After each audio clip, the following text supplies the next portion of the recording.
อาหารเสสังฆานวันตะสังฆานตะหาเรนะมาเนหามามะการานุภาเรนะหันตะวะเตเตอุปาทะเวนะเนหันตะยาเป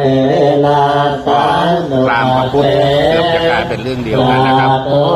อย่างที่ได้ยินนี้นะครับเป็นบรรยากาศการทำบุญตอนเช้าก่อนจะมีเป็นพิธีกรรมทางพระพุทธศาสนาครับก่อนจะมี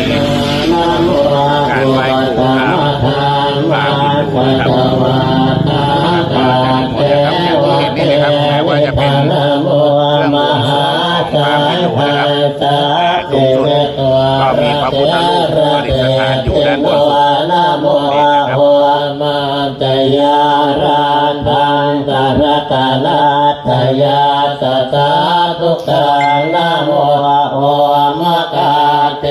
กาสตาตวัตตัวตยาสตินะโมการะปะทาเวนะวิทานขันตุปะทวานะโมการานุภาเวนะสุวัตติโหตุสาปตานะโมกาละตะเจเจนะเวติมมิโหมิเตจวาเสวนาจะมานานังวันติตานันจะเทวนาบุชาจะบุชนิยานังเอ